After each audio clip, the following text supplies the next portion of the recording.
This is me इन 2024। मैं उस time पे एक ऐसा लड़का था जो अपने ही दोस्तों से मैनिपुलेट हो जाता था और उनके ही कंट्रोल में था। मुझे अपने इमोशन कंट्रोल करना नहीं आते थे और मेरी जो बॉडी थी वो अल्ट्रा प्रो मैक्स वीक थी, जिसकी वजह से मुझे लड़ना तक नहीं आता था। एंड पढ़ाई में मैं तो वैसे ही वीक ही था। I was so depress. मैं सिर्फ यही सोचता रहता था कि आखिर क्या होगा मेरे साथ, मैं अपनी लाइफ को कैसे चेंज कर सकता हूँ। Then in 2025 everything change after I watched आयो नो कोजी। सिर्फ 9 मंथ के अंदर मैंने अपनी लाइफ को पूरा ट्रांसफॉर्म कर दिया, सिर्फ आयो नो कोजी की वजह से। कहने में तो वो सिर्फ frictional character, but trust me brother, उसने मेरी पूरी लाइफ चेंज करके रख। तो मैं अपना पूरा 9 मंथ का एक्सपीरियंस जो मैंने सीखा, तड़प तड़प के रो रो के सीखा, वो मैं तुम्हें इस छोटी सी वीडियो में बताने वाला हूँ। तो बस मेरी एक रिक्वेस्ट है, एक पेन और एक कॉपी लेके बैठो और जो भी बताऊँ उसे नोट करते जाना। First thing was white room. तो एक्चुअली में व्हाइट रूम क्या है? व्हाइट रूम एक ऐसी जगह थी, एक रूम था जिसमें इंसानों को ही ट्रेन किया जाता था एक परफेक्ट ह्यूमन बनने के लिए। इसमें तुम्हारी बॉडी को, इसमें तुम्हारे माइंड को एकदम टेस्ट किया जाता है और एकदम through out the limit push किया जाता है, जिससे तुम अपने आप पे कंट्रोल पाते हो। एंड व्हाइट रूम सिर्फ वही जगह थी जिसने मुझे सिखाया कि अपनी लिमिट्स को कैसे पार करना है और कैसे इस चीज को अपने लिए नॉर्मलाइज करना है। एंड वहां से जो मैंने चीज सीखी थी वो थी स्टे काम। मुझे अपनी लाइफ में एक चीज बहुत ही अच्छे से करना आ गई थी, वो थी खुद को काम रखना। मैं खुद को इतना अच्छे से काम रख पाता था जब मैंने ये चीज आनो कोजी से सीख ली थी कि जब तुम अपनी लिमिट्स को पुश कर जाते हो तब तुम हर एक मुश्किल सिचुएशन में काम रहना शुरू हो जाते हो। नंबर 2 पे था लव एंड रिलेशनशिप। तो आयोनो कोजी का बहुत ही सिंपल सा रूल है कि जो रिलेशनशिप है और जो लव है, इससे हमें रहना है दूर, क्योंकि ये जो इमोशंस होते हैं वो बहुत टेम्परेरी चीज है, लेकिन जो डिसीजन होता है वो हमेशा परमानेंट रहता है। हाँ, बात सुननी है लेकिन एकदम पूरा ट्रस्ट भी नहीं करना। Number 3 was pucker face. Pucker face क्या होता है? जिसमें तुम्हारा जो फेस होता है उसमें कुछ इमोशन नहीं शो हो रहे होते, एकदम न्यूट्रल फेस होता है। तो जब मैंने इसको ट्राई करने का सोचा एंड मैंने फर्स्ट बार इसको स्कूल में ट्राई किया था, I made eye contact with the boy of my class and जब उसने मेरी तरफ देखा मैं हंसने लग गया। Yes, that happened. उसके बाद मुझे इतना अजीब लगा, मेरे से क्यों नहीं हो रहा भाई, बहुत सिंपल चीज़ है। एंड उसके बाद मैंने इस पर काफ़ी रिसर्च किया एंड मुझे 2 चीज़ें ऐसी पता चली जिससे मैंने इस चीज़ को मास्टर कर लिया। सबसे पहला है टंग पोस्चर। तुम्हें अपना जो टंग है वो पैलेट पे टच करना है। अब मैं तुम्हें करके दिखाता हूँ। तो ये मेरा नॉर्मल फेस है और जब मैं अपनी टंग को अपने पैलेट पे टच करूँगा तो इसे बोला नहीं जाएगा, मेरी जो जुबान होगी वो ऊपर टच हो जाएगी। तो अगर तुम मेरी साइड से भी देखोगे तो मुझे एक अलग सा फील फेस देगा, देखना। ये मेरा नॉर्मल फेस है एंड मैं जब अपनी टंग को ऊपर टच करूंगा सो कुछ ऐसा होता है जिससे तुम्हारा फेस एकदम नॉर्मल लगने लग जाता है। एंड उसके बाद जो चीज़ थी हंसी को रोकने के लिए, वो है तुम्हें खुद को पेन देना पड़ेगा। सो मैं तुम्हें एक एक्सपेरिमेंट करने को बोलता हूँ। वार्निंग भाई, ये जस्ट एक्सपेरिमेंट है। क्या करना है तुम्हें, लेट से को हंसी आ रही है तो तुम्हें अपना ये फिंगर लेनी है एंड अपने किसी भी बॉडी पार्ट को पिंच करना है, ऐसे जोर से, एकदम जोर लगा के। इससे क्या होता है, तुम्हें जब पेन होता है तुम्हारी वो हंसी गायब हो जाती है। अब तुम लोगों के सामने अब अपने हाथ को पिंच थोड़ा ना करोगे, तो तुम क्या करना, अपनी चीक को लेना अपने दांतों के अंदर एंड फिर इसे बाइट करना।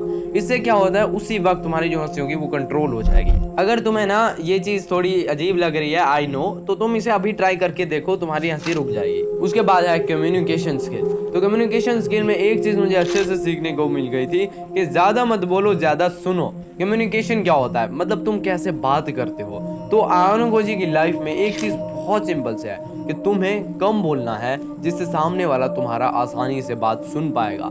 एंड जब भी बोलो तुम्हें उसमें गैप लेना है। जैसा कि मैं अभी बोल रहा हूँ, this is the way that Ayanokoji talk. अगर मैं इस तरह से बात करूंगा तो कोई नहीं सुनेगा, लेकिन अगर तुम स्लोली बात करो एंड बीच में गैप्स लो, तब तुम्हारी हर कोई बात सुनेगा। एंड सेम पैटर्न मुझे थॉमस शेल्बी की लाइफ में दिखा था।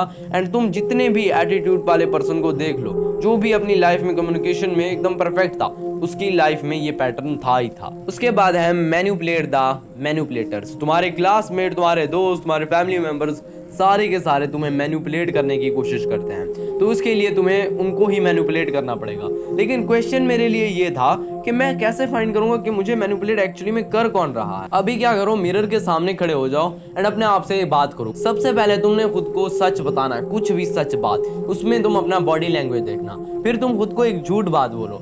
झूठ बात। और जब तुम मिरर के सामने खड़े हो ना, ये चीज इमेजिन करना कि सामने तुम नहीं हो, वो कोई और है। तो क्या होगा जब तुम झूठ बोलोगे, तुम्हारा बॉडी लैंग्वेज एकदम चेंज हो जाएगा, तुम्हारी आंखें इधर उधर होने लग जाएंगी। एंड जब भी तुमसे कोई झूठ बोलता है इन रियल लाइफ, उसकी आंखें इधर और उधर देखने लग जाती हैं, जिससे तुम उसे उसी वक्त पकड़ सकते हो कि ये झूठ बोल रहा है। एंड उसके बाद तुम क्या कर सकते हो कि तुम उससे क्वेश्चन कर सकते हो जब वो अपनी बात कंप्लीट कर ले, तुमने क्या कहा। एंड अगर वो बात दोबारा कहने में थोड़ा टाइम ले या फिर सोचे तो वो झूठ बोल रहा है। इसका एग्जांपल दूं, लेट्स से मैं कहता हूं कि ये जो फोन है इसका कलर क्या है, ग्रीन है, राइट।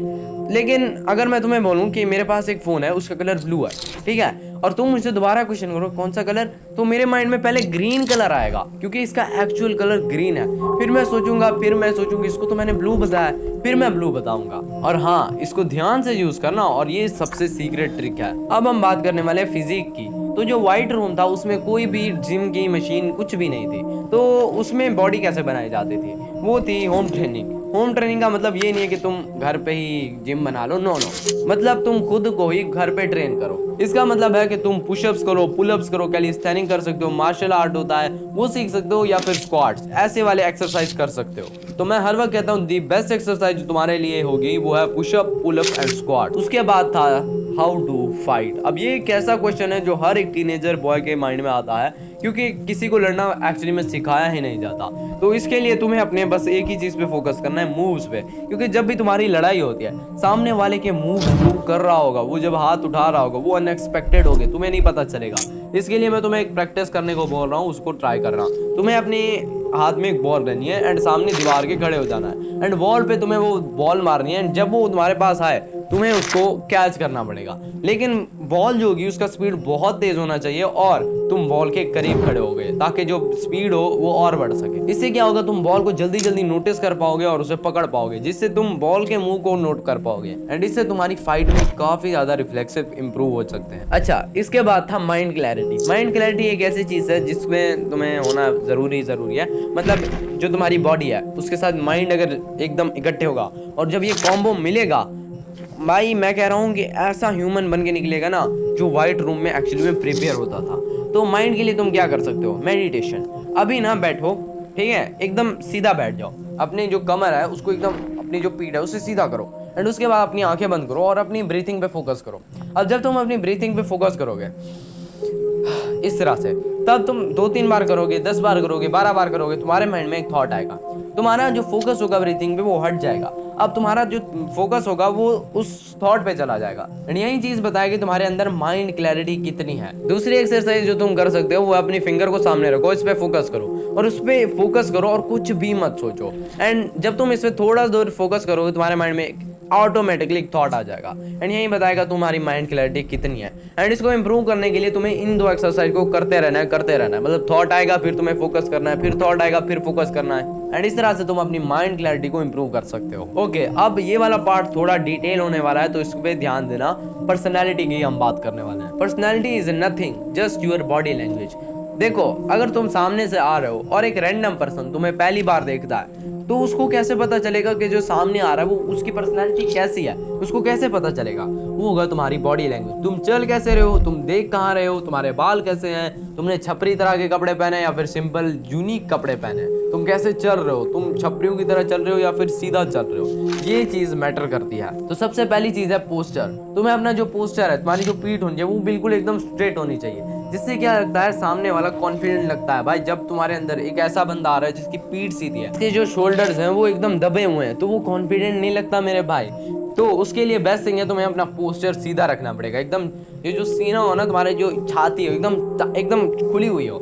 एंड उसके बाद तुम्हारा फेस पोस्चर भी बहुत मैटर करता है। मतलब तुम्हारा जो फेस पे जो टंग है वो ऊपर की तरफ रहना चाहिए, जैसा कि मैंने शुरू में बताया था, तुम्हारे जो टंग हो वो ऊपर चिपका हुआ हो पैलेट की तरफ, जिससे तुम्हारा यहाँ साइड पे और फ्रंट पे तुम्हारा एक पूकर फेस बनता है। उसके बाद जब भी तुम चलो तो तुम्हारे जो हाथ होने चाहिए वो अच्छे से मूव कर रहे हो, तुम अपने हाथों को ऐसे आगे पीछे ना मूव कर रहे हो, तुम अपने आराम से अपने हाथों को मूव कर रहे हो। या फिर अगर तुम्हें इसकी नहीं समझ लगती कि तुम्हें हाथ कहाँ रखना चाहिए, तो तुम सिंपल से अपनी जो पॉकेट होती है उसमें हाथ डाल सकते हो। इससे तुम कॉन्फिडेंट लगते हो, मिस्टीरियस लगते हो और यूनिक लगते हो। उसके बाद हम बात करते हैं हेयर स्टाइल की। अब तुम्हें हेयर स्टाइल के लिए मैं तुम्हें एक छोटे से बता सकता हूँ कि तुम्हें अपने जो हेयर्स हैं उनको तुम्हें ग्रो होने देना है। अगर तुम पे लंबे बाल अच्छे रखते हैं तो तुम वहीं रखना, ठीक है। अगर तुम पे छोटे बाल अच्छे लगते हैं तो तुम वहीं रखना। तुम लोगों की बातों में आके उनके जो उनको पसंद हो वो मत रखना, क्योंकि हर बंदे का पर्सपेक्टिव चेंज होता रहता है। लाइक तुम्हारी मदर को और बाल पसंद होंगे, तुम्हारे फादर को और होंगे, तुम्हारे दोस्त को और होंगे, तुम्हारे लाइक भाई को और होंगे। इसी तरह तुम क्या कर सकते हो, अपने फेस पे देखो तुम्हारे फेस पे कौन सा हेयर स्टाइल मैटर कर रहा है। उसके बाद तुम्हें बस सिंपल से कपड़े पहनने हैं and you are done with your personality. एक और चीज भी मैटर करती है, वो तुम्हारी हाइट। हाइट के लिए तुम क्या कर सकते हो, मैंने उस पर एक वीडियो बना रखी है, प्रॉपर वीडियो। अगर तुम्हारी हाइट स्टंट भी हो सकी है तब भी तुम उसको बढ़ा सकते हो, उसका लिंक मैं डिस्क्रिप्शन में डाल दूंगा, तुम उसको चेकआउट कर सकते हो। अब हम मूव करने वाले हैं लास्ट पार्ट की तरफ, जो कि भाई बहुत इंपॉर्टेंट था। वो है क्लास वालों को मैनिपुलेट करना सीखो। अब क्लासमेट्स को तुम अगर मैनिपुलेट नहीं करना सीखते तो तुम खेले जाओगे। तो अगर तुम अपने क्लासमेट्स को मैनिपुलेट नहीं करते तो वो तुम्हें कर लेंगे एंड इन द एंड तुम बस पछताते रह जाओगे। जब तुम्हारा स्कूल एंड हो जाएगा, कॉलेज एंड हो जाएगा, तुम सोचोगे यार मेरे क्लास फेलोज ने, लिटरली मेरे दोस्तों ने मुझे यूज़ किया था। उसके लिए मैंने एक और वीडियो बना रखी है मैनिपुलेशन पे, वो भी तुम देख सकते हो। लेकिन मैं तुम्हें बताता हूँ एक्चुअली में उनको मैनिपुलेट कैसे करना है। नंबर 1 है लीडरशिप। तुम्हें अपने ग्रुप का लीडर बनना पड़ेगा। लीडर बनने से क्या होता है, तुम्हारे अंदर एक कॉन्फिडेंट आता है, तुम्हारे अंदर एकदम पर्पस आता है, तुम एकदम फ्लो स्टेट में बन जाते हो। मैं तुम्हें एक टास्क देता हूँ, तुम्हारे आज से मैं तुम्हें 15 बंदे दे रहा हूँ और तुम उन सबके लीडर होने वाले हो। क्या तुम्हारे माइंड में कुछ भी नेगेटिव थॉट आएगा अपने बारे में? तुम्हें एक फील आएगी व्हाट, मैं तो लीडर हूँ, इन 15 बंदों को मैंने संभालना है, तो तुम्हें एक फ्लो स्टेट अचीव हो जाएगी। तुम बस 2 मिनट में अपना काम शुरू कर दोगे, क्योंकि तुम्हें एक रिस्पॉन्सिबिलिटी होगी। तो अपने क्लास में अगर तुम्हें कोई लीडर बनने नहीं भी देता, बस एक्ट करना शुरू कर दो and within some time तुम लीडर एक्चुअली में बन जाओगे। एंड उसके बाद लीडर बनने के लिए जो बेस्ट थिंग तुम्हें करनी है वो है लोगों को अप्रोच करना। तुम्हें लोगों से बात करनी पड़ेगी। देखो तुम्हारा माइंड करता है कि नहीं करता, लाइक तुम्हारा मन करता होगा कि कोई तुमसे आए और तुमसे कुछ पूछे कि भाई कैसा है या फिर क्या हाल चल रहा है, तुम्हारा किसी ना किसी के लिए मन करता होगा। तुम वो पर्सन क्यों नहीं बन जाते कि तुम किसी के पास जाओ और बोलो, इससे तुम्हारी लीडरशिप शो होती है। तीसरे नंबर पे अगर तुम्हें लीडर बनना है, तुम्हें एक चीज माइंड पे रखनी पड़ेगी कि तुम्हें हर चीज के बारे में नॉलेज होनी चाहिए, करेक्ट नॉलेज। लेट से आज से 10 दिन के बाद स्कूल में कोई इवेंट होने वाला है और तुम्हारे दोस्तों में उसको नहीं पता, किसी को भी नहीं पता, एंड तुम को उस चीज के बारे में किसी ना किसी तरह पता चल जाता है, तुम अपने दोस्तों को बताते हो, तो लीडर कौन फील होगा, जिसको पता नहीं था या फिर जिसको पता था? ऑब्वियसली वो लीडर होगा जिसको पता होगा। एंड लीडरशिप से तुम अपने दोस्तों को मैनिपुलेट कर पाओगे, एंड जो लीडर होता है उसे कोई मैनिपुलेट नहीं कर सकता। तो ये थी एक आज की वीडियो जो मैंने अपनी पूरी लाइफ में सीखी है आयोनो कोजी से। एंड आई थिंक ये वीडियो काफी लंबी हो गई है, वरना मैं इसका पार्ट 2 भी बना सकता हूँ। अगर तुम चाहो तो कमेंट कर देना, वरना ये थोड़ी सी ट्रिक्स हैं जो मैंने बताए हैं। बाय द वे, अगर तुमने इस वीडियो को यहाँ तक देखा है, make sure to hit the subscribe button. I will see you next time, till that usual, peace out, bye bye.